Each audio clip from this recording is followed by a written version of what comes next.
이 시간 제가 먼저 묵상한 말씀을 잠시 나누도록 하겠습니다. 우리는 지금 2023년 사순절 기간을 보내고 있습니다. 여러분 어떻게 보내고 계십니까? 사순절은 기독교가 퍼져 있는 거의 모든 나라에서 지키는 절기 중에 하나이죠. 그래서 각국에서 부르는 명칭 또한 있습니다. 먼저 라틴어로 이렇게 부른다고 해요. 템푸스 콰트라제시마 이렇게 읽는다고 합니다. 이 말은 40일의 기간이라는 의미를 가진다고 해요. 헬라어, 그리스어 헬라어로는 이렇게 부른다고 합니다. 메갈리 테사라 코스티. 이 말은요, 위대한 40번째쯤의 의미라고 해요. 이렇게 부른다고 합니다. 제가 언어에 약해서 프랑스어, 스페인어도 있는데요. 다 40일의 의미를 강조하고 있다고 해요. 근데 독일어는 또 조금 다릅니다. 독일어는요, 금식의 기간이라는 의미를 갖고 있다고요. 금식의 기간. 각국마다 사순절을 대하는 느낌이 조금씩 다른 것 같습니다.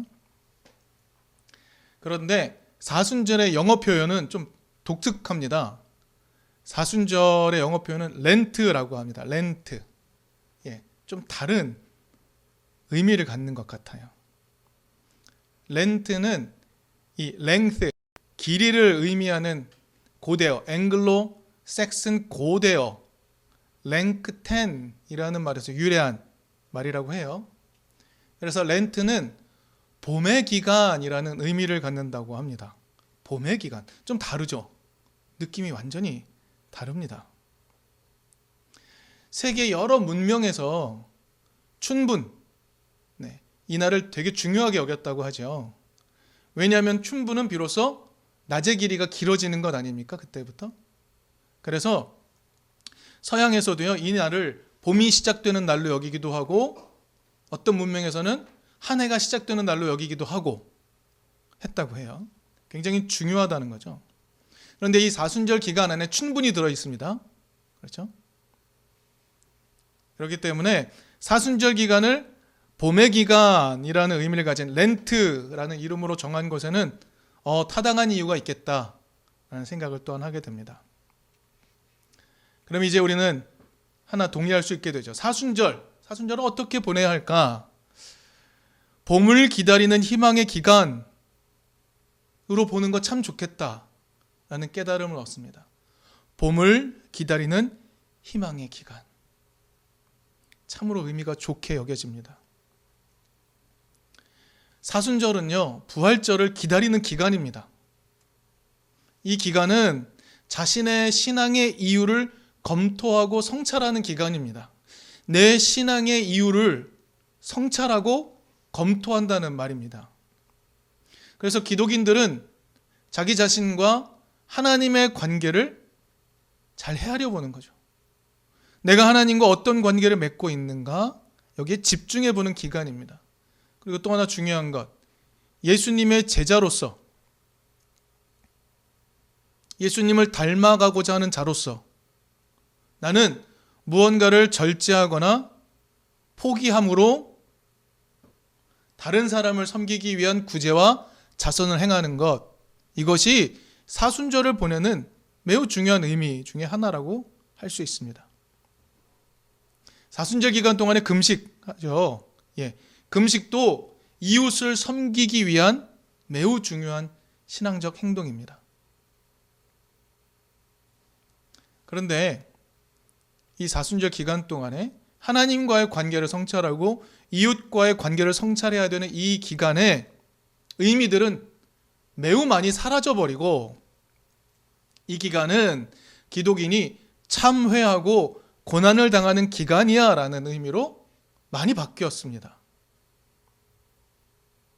봄을 기다리는 희망, 이것을 나누기 위해 이웃을 뜨겁게 사랑해야 하는 사순절의 전통은 어느덧 사라져버리고 예수의 고난에 동참해라는 의미만 남은 이 사순절을 다시 갱신할 필요가 있습니다. 그래서 오늘 본문을 좀 살펴보죠. 오늘 본문은 교회 좀 다닌 사람한테 매우 익숙한 본문입니다. 구하라, 찾으라, 두드리라. 이것의 영어 표현 ask, seek, knock, 이것의 첫 글자를 따서 ask 본문이라고도 부릅니다. 그래서 기도에 대한 동기부여하는데 매우 자주 사용되는 본문이죠. 그럼 우리는 질문을 던질 수 있습니다. 무엇을 구하고, 무엇을 찾고, 무엇을 두드려야 하는 것일까요? 마태복음 7장은 산상수훈 말씀입니다. 마태복음 5장부터 7장까지를 보통 산상수훈이라고 부르죠. 그리고 마태복음 6장에는 우리가 잘 아는 주기도문이 들어 있습니다. 예수님께서 제자들에게 사명 선언문처럼 가르쳐 주신 게 주기도문이죠. 그러니까 오늘의 이 말씀은 주기도문이 꿈 하나님 나라를 구하고 찾고 두드려라 라고 말하는 것일까요? 그럴 수도 있습니다. 그럴 수도 있죠. 그런데 오늘 본문은 조금 더 구체적으로 무엇을 구하고 무엇을 찾고 무엇을 두드려야 할 것인지 소개하고 있습니다. 무엇입니까? 바로 빵과 생선입니다.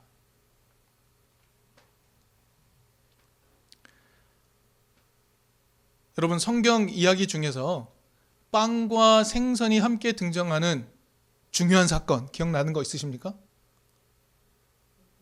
오병이어 사건이죠.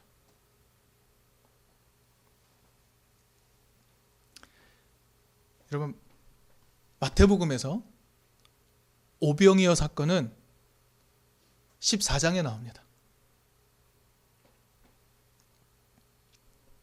구조를 한번 살펴보죠. 마태복음에서의 구조를 한번 살펴보겠습니다. 마태복음에서는요, 오늘 본문이 나온 후에 빵과 생선을 구하라고, 찾으라고, 두드리라고 하셨죠. 이 말씀 후에 실제로 빵과 생선이 차고 넘치는 현실을 보는 이적이 일어난다고 소개하고 있습니다. 그런데 오늘 본문과 평행 본문은 누가복음인데요. 누가복음 11장 9절 13절인데요. 누가복음은 좀 순서가 다릅니다. 누가복음에서의 오병이어 사건은요, 9장에서 나옵니다. 즉 빵과 생선이 차고 넘치는 현실을 본 후에 오늘 본문과 같은 내용이 나와요. 그런데 조금 달라요. 누가복음은 이렇게 말합니다. 생선을 달라고 해라. 그리고 달걀을 달라고 해라 라고 나옵니다. 그런데 마태복음과 누가복음은 순서가 정반대이죠. 좋습니다. 어찌되었든 이 두 본문에서 우리가 발견할 수 있는 매우 중요한 전제가 하나 있습니다. 그것은 뭐냐면 빵과 생선을 누군가에게 구해야 한다는 겁니다. 그렇죠? 빵과 생선을 누군가에게 구해야 한다. 이것은 어떤 의미입니까?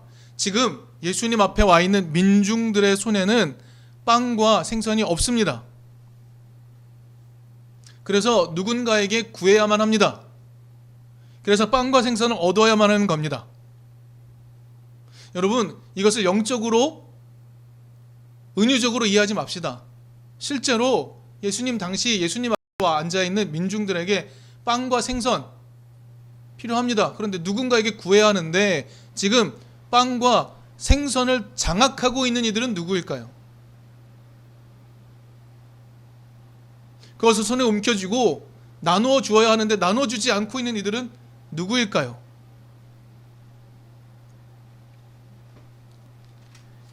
여러분, 우리 예수님의 주요 활동 장소로 우리는 잘 알고 있습니다. 예수님의 주요 활동 장소는 이스라엘의 북부에 있는 갈릴리 호수와 가버나움 지경이죠. 이 지도에서는요, 갈릴리 호수가 긴네렛 호수라고 표현되어 있죠. 하프 모양이라서 긴네렛 호수라고도 불렀다고 합니다. 그런데 요한복음 6장 1절을 보면 갑작스럽게 갈릴리 호수를 디베랴 호수라고도 부르고 있습니다. 디베랴 호수. 대체 이 말은 어디서 온 것일까요? 예수님 당시에 이 갈릴리 지역을 다스리던 헤롯 대왕의 아들 중에 하나는 누구냐면 헤롯 안티파스라는 아들입니다. 이 헤롯 안티파스라는 아들이 새로운 로마 황제가 된 티베리우스에게 잘 보이고 싶었습니다. 그래서 이 티베리우스의 이름을 기리기 위해서 기원 후 20년경에 갈릴리 호수 서편에 도시 하나를 짓습니다. 그리고 거기에다가 로마 황제의 이름인 티베리우스라는 이름을 줍니다. 우리가 잘 아는 디베랴라고 이름을 붙입니다. 이제 우리는 당대의 현실로 좀 돌아가 봅니다. 그렇게 이제는요, 갈릴리 바다에서 나는 생선들 어디로 가게 될까요? 갈릴리 바다에서 나는 생선들은 어디로 가게 될까요? 이제 모두 로마 황제에게 바쳐지는 세금이 되는 겁니다. 디베랴라는 도시를 중심으로 로마 황제에게 바치기 위해 갈릴리 호수에서 나는 생선들은 모두 다 세금으로 걷어가게 되는 겁니다.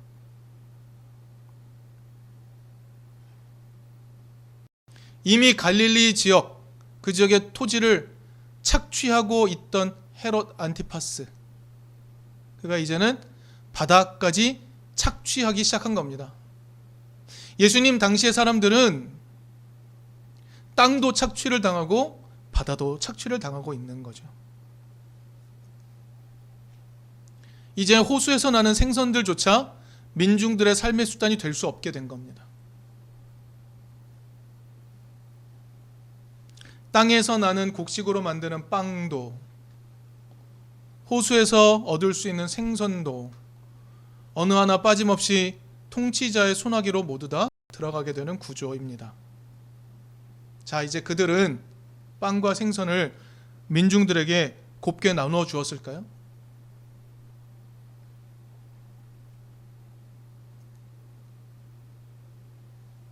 근데 오늘 본문을 자세히 살펴보면 예수님은 빵과 생선을 주는 존재가 누구인지 말씀 중에 우리에게 알려주십니다.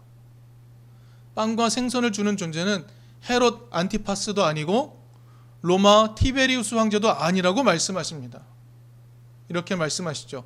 하늘에 계신 너희 아버지라고 선언하시는 겁니다. 하늘에 계신 너희 아버지께 구하라고 합니다.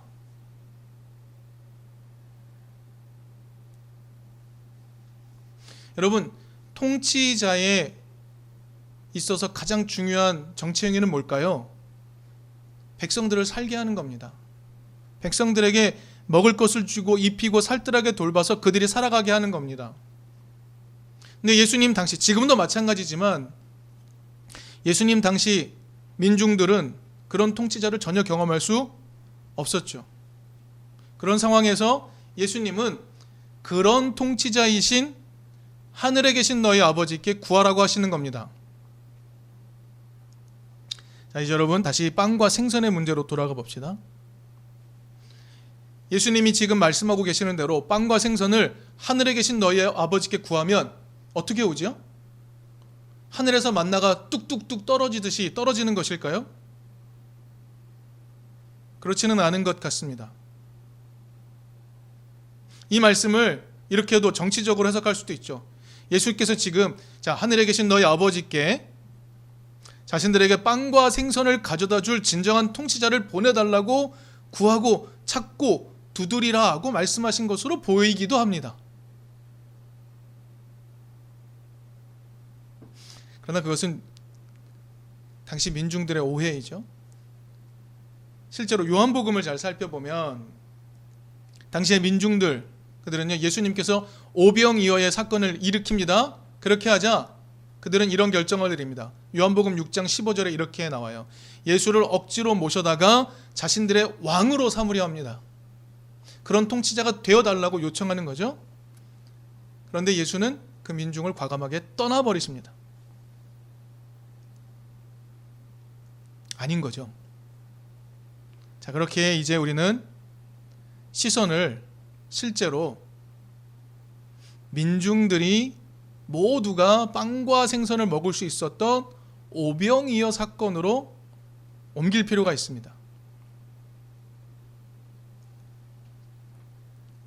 지금 예수 앞에 땅과 호수를 잃어버린, 삶의 자리를 잃어버린 수많은 사람들이 와 있습니다. 예수님 앞에 와 있습니다. 말씀을 들었습니다.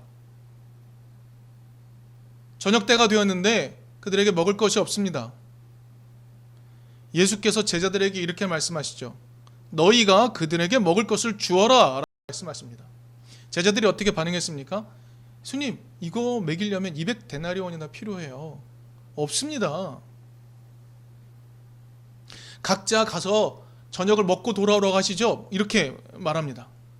예수님은 단호합니다. 너희가 먹을 것을 주어라. 결국 제자들이 가져온 건 이겁니다. 선생님, 우리에겐 빵 5개와 생선 2마리 있습니다 라고 가져옵니다. 자, 예수님은 이제 그것을 가져오게 하시고 아주 중요한 4가지 행동을 연속적으로 하십니다. 예수님은 자신에게 건네진 오병이어를 첫 번째, 손에 받아 드시고, 두 번째, 하늘을 쳐다보고 축복하신 후, 세 번째, 빵을 떼어서 네 번째, 제자들에게 주십니다. 이 4가지 연속적 행동이 있습니다. 여러분, 이 4가지 행동 중에서 조금 특별해 보이고 중요하게 보이는 장면은 어떤 겁니까? 예수의 행동 중에 특별해 보이고 중요하게 보이는 장면은 어떤 겁니까? 하늘을 쳐다보고 축복하는 장면일 겁니다. 이 행동이 특별한 장면입니다. 지금 민중들이 예수를 쳐다보고 있습니다. 근데 예수께서 하늘을 향하여 떡과 빵과 생선을 드시고 기도하기 시작하는 겁니다. 뭐라 기도하셨을까요? 뭐라 외쳤을까요? 민중들의 귀에는 어떻게 들렸을까요? 이 장면을 이렇게 해석해 봅시다. 예수께서 하늘에 계신 아버지께 기도하시는 겁니다. 하나님, 모두가 먹을 수 있는 빵과 생선을 우리에게 주십시오. 빵과 생선을 모두가 먹을 수 있게 해주십시오. 그 방식을 우리가 상상해내고 실현해낼 수 있게 해주십시오 라고 기도하지 않았을까요? 하나님, 하나님의 뜻을 따라 모든 민중들이 빵과 생선을 나눠 먹으며 살아갈 방법을 깨닫게 해주십시오 라고 기도하지 않았을까요? 하나님, 빵과 생선을 하나님 방식으로 나누면 이 땅 위에서 누구라도 충분히 먹고 남는 음식이 된다는 것을 깨닫게 해주십시오. 그런 부흥이 일어나게 해주십시오 라는 기도가 아니었을까요? 여러분, 이 기도는 매우 중요합니다. 왜냐하면요, 나쁜 통치자들은 빵과 생선을 모두 빼앗아 갑니다. 그럼에도 불구하고 민중들이 하나님의 뜻을 실험하면 모두가 먹을 수 있다. 이것을 깨닫게 해달라는 기도입니다. 여러분, 빵과 생선으로 사람의 생명줄을 틀어주고 통치하려고 하는 통치자들 앞에, 아니, 너희가 주는 것이 아니라 우리가 함께 나누어 먹으면 살아갈 수 있어 라고 말하는 것은 엄청난 도전입니다. 엄청난 힘이 되는 것이죠.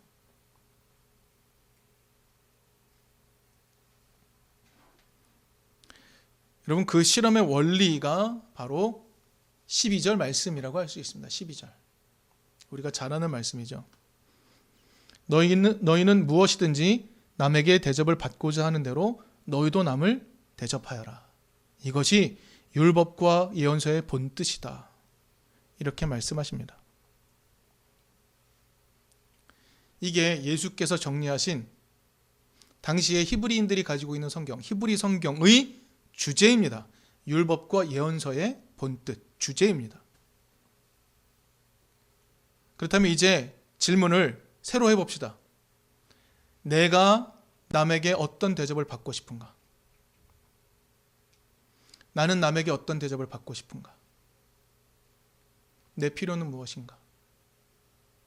그런데 예수는 이제 너의 필요를 다른 사람도 동일하게 가지고 있다라는 것을 깨닫게 하시는 거죠. 내가 그것이 필요하다면 다른 이도 그것이 필요하다. 네가 대접받고자 하는 대로 내가 남을 대접하라라고 말씀을 하십니다. 너 자신의 필요가 다른 사람에게도 동일하다는 것을 깨달아라. 그리고 그 필요를 함께 해결하기 위해 투신하는 방법, 그 방법은 빵과 생선을 빼앗아간 통치자들을 무력화시키는 매우 중요한 방법이다라고 알려주고 계신 거죠. 그래서 예수는 바로 그 방법을 구하고 찾고 두드려라. 그런 삶을 민중들에게 요청하고 계신 것입니다. 빵과 생선을 통치자들에게서 구할 수는 없습니다. 주지 않을 겁니다. 움켜쥐고 틀어쥐고 결코 주지 않을 겁니다. 우리는 대신 하늘에 계신 아버지께 구해야 합니다. 하늘에 계신 아버지는 이렇게 말씀하실 겁니다. 너와 같은 필요를 가진 이들을 함께 돌보는 것으로 빵과 생선이 주어진다. 너와 같은 필요를 가진 이들을 함께 돌보는 것으로 빵과 생선이 주어진다. 여러분, 이것이 사순절을 통과하는 우리의 성찰이 되어야 하지 않겠습니까? 전장현 시위가 있습니다. 편히 다니고 싶다. 이동권을 보장해달라. 잘못된 것입니까? 내 필요가 있다면 그들의 필요도 채워져야 되는 것 아닙니까? 마땅한 것 아닙니까? 이태원 참사를 당한 가족들, 이유를 알려달라. 당연한 것 아닙니까? 내 필요가 그렇다면 그들의 필요 또한 똑같은 것 아닙니까? 지구 반대편에 재난을 당하고 있는 이들, 그들의 필요는 무엇입니까? 내가 그 삶이라면 어떤 것이 필요하겠습니까? 헤아려야 되는 것 아닙니까? 노동자들이 탄압을 당합니다. 어떻게 해야 합니까? 그들의 삶의 자리에서 그렇게 열악한 대우를 받으며 살아가고 있는 것, 우리가 헤아린다면 우리는 어떤 태도를 취해야 하는 것입니까? 우리가 이런 태도를 우리의 삶에서 계속 유지하고 하나님이 우리에게 말씀하시는 바, 예수를 통해 말씀하시는 바를 깨닫고 그것을 실행해 갈 때 빵과 생선을 함께 나눌 수 있는 그런 기적이 열리는 것입니다. 이제 사순절 둘째 주를 통과하고 있습니다. 우리 남은 사순절의 기간 동안 우리 그러한 성찰들을 조금 더 잘 해낼 수 있는 우리가 되었으면 좋겠습니다.